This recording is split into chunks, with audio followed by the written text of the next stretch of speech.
Hello everyone, it's Lindsay, and today I have some fun new goodies to share with you, and stay tuned because after I share the new goodies, I will be also doing a traveler's notebook process video all rolled into one for you guys.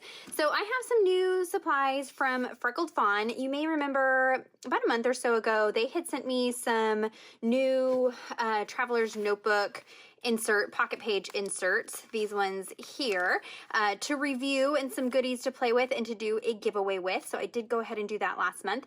And I had mentioned in that video that I really think Freckled Fawn is kind of one of those underrated companies. I don't think they get talked about enough. I love the quality of the products that I've tried from them. I like the variety. I like the size of the kits. I think they're a great option price point wise for those of you who maybe are just getting started in different paper crafting projects, whether that's Bible journaling or scrapbook or whatever it might be.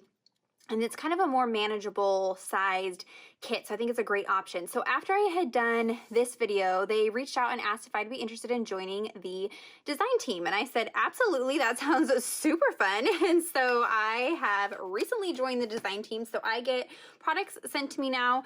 They're monthly kits. And so I will be doing a couple videos each month using their products and sharing them with you guys. So everything will be linked down below. What I have here is the May kit, and I have the 6x8 paper kit. But one of the many reasons I like Freckled Fawn is you have so many options for purchasing. You can purchase the items individually. So if there's something in here specifically that you like and want to add to your stash, you can do that. You can pick up a bundle that has just the embellishment pieces and no pattern papers if you're not into pattern papers, or you have some options for pattern papers. You can do the 6x8 size or the standard traveler's notebook sizes, which I think are roughly about 4 inches by 8 inches. And so you have a variety of options. There's some build-a-bundles, there's auto ship, there's all kinds of things. So I will have that linked down below for you. I requested the 6x8 papers. I will primarily be using these in a traveler's notebook, but I wanted the 6x8 because I can cut these down to traveler's notebook size if I want to, but I can also use these in my journaling Bible, in my note to self binder, which is kind of suited for 6x8 or A5. And so I can use that in there. And so I just thought I would get a lot more variety out of the 6x8. So everything will be linked down below for you. But let me show you what is in the May collection. You have this wood veneer piece, which is on this day. It's roughly 3x4 size or slightly smaller, so it will fit in a 3x4 pocket if you're a pocket journaler. So there is that. I'm going to try to incorporate this into my layout today. These are the chipboard stickers. I love their chipboard stickers. They are such good quality, but I really like that they are cut all the way through. So I can pop these out and kind of try them out into places on my layout and then just remove the backer and stick it down. But this gives me the ability to try things out, move things around before I want to fully commit, which is super, super nice. So you've got this set of chipboard stickers. You get 14 pieces, and this also gives you a little peek into the color palette. Very fresh and fun, kind of going into summer, and I had perfect photos to match the color scheme for this. So I'll show you that here towards the end of the video. Next up, we have the Enamel Stickers. So you have kind of this aqua color and a blue color in dots, hearts, and stars. So nice variety. I know everybody kind of has a preference as far as shape goes, but I like that you have, it looks like small, medium, and large circles. It looks like all the same size hearts and all the same size stars, but you do get a couple in each color. So lots of enamel stickers. If you've ever bought enamel stickers on their own, these can be pretty pricey. So it's nice to have a whole bunch all on that one sheet. Next up, you have the washi stickers. I don't know about you, but I am a sucker for washi. I'm always buying washi, but I have drawers of it here, and it's kind of takes up space. I don't always use an entire roll, and so this gives you the option to have a variety of washis, but that are easy to store. You just have a small, sampling. You do get 2 sheets, so you have 2 strips of each design, which I find is just enough for what I want to do and what I want to create with. I don't need a full roll of some of these brighter patterns, so I like that option. So you've got some little hearts. I love this fun grid. Maybe you wanted to mark things off, maybe based off the date or a significant number in your layout or project that you're working on. This one here that says right now, this fun rainbow polka dot. some wonky little stars, a chevron pattern, another rainbow there, this fun crosshatch diamond pattern, and then be you, not them with the rainbow. So you can even, you know, cut this and use parts of it if you wanted to, or use the whole strip. And these are actual washi, so they do tear like washi tape, so that's super nice.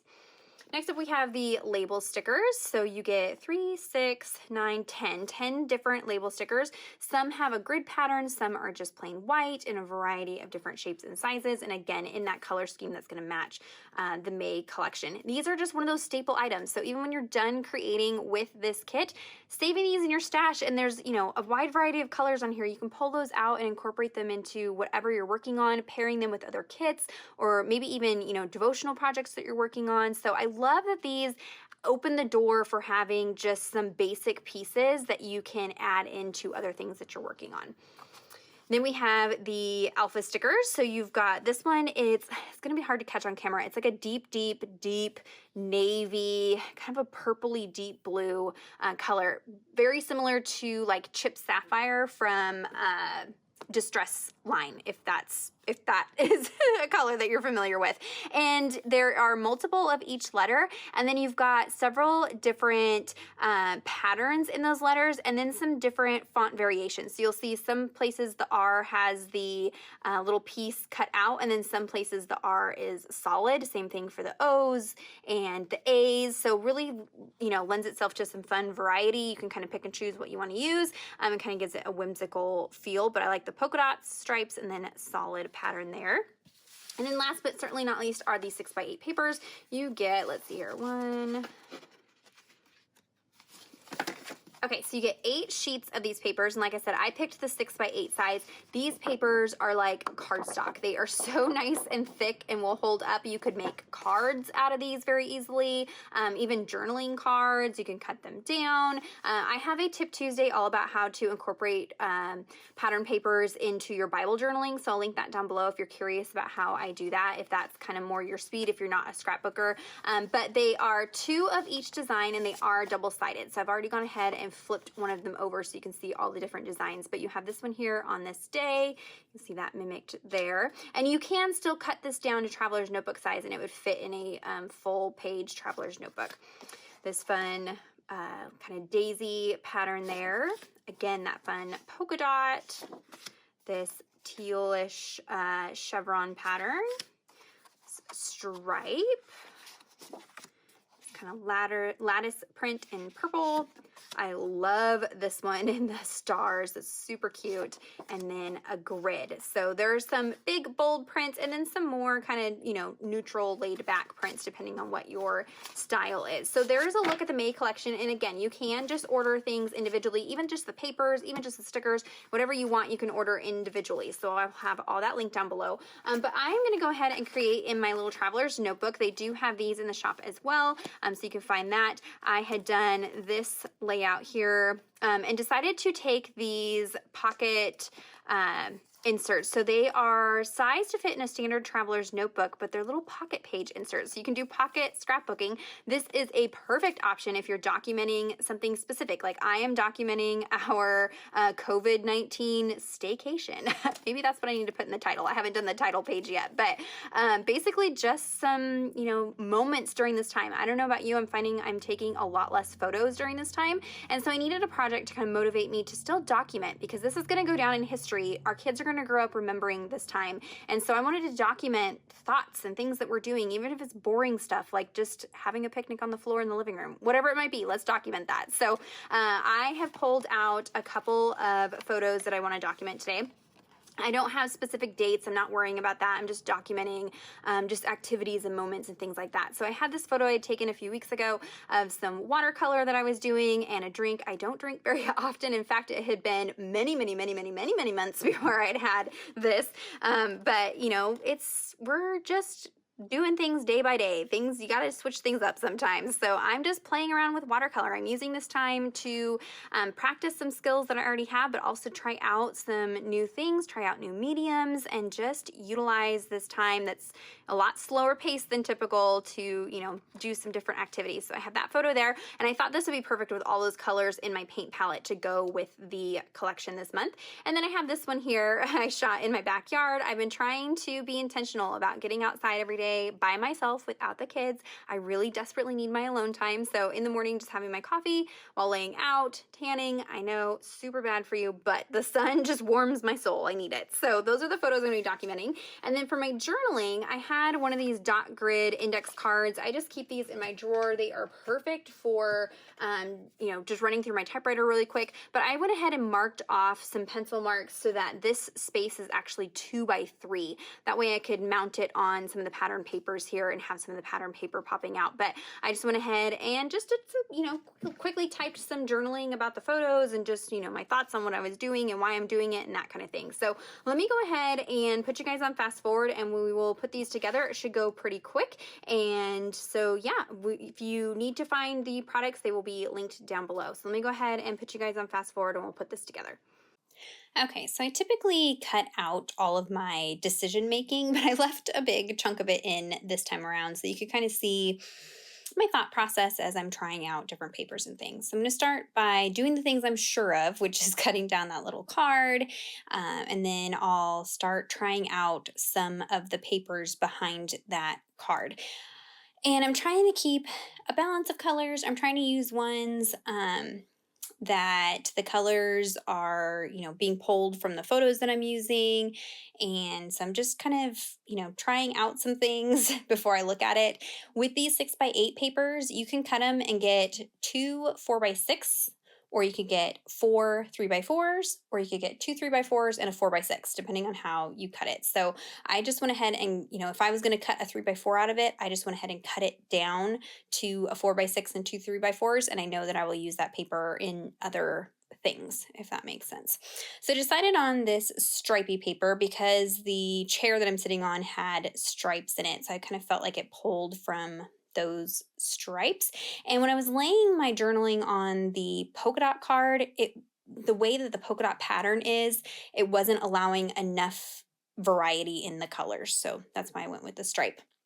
And then the other photo that I had of my paint, I had posted that to Instagram. So it was a square photo. So I went ahead and cut it down and then mounted that on a 3x4 piece of that grid paper and let the grid kind of poke out at the bottom, and that will get a title here in a minute. But so now I'm just going to go and add embellishments. I loved those chipboard pieces. So I'm going to use tons of those.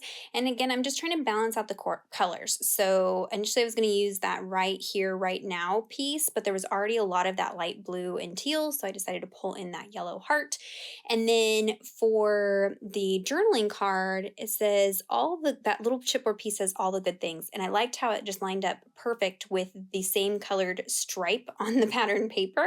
And so it kind of looked like a continuation right over the top of my journaling. Happy little accident there. I kind of played around with maybe mounting it on one of the labels. Anytime I'm diving into a new kit, I don't know about you guys, but my first project that I do with it, I try to use like every single element, and I have to break myself of that habit. I don't have to do that, but that was one of the things I was kind of fighting with this whole time, was I was wanting to use all the things, but it's okay. I'll just create even more.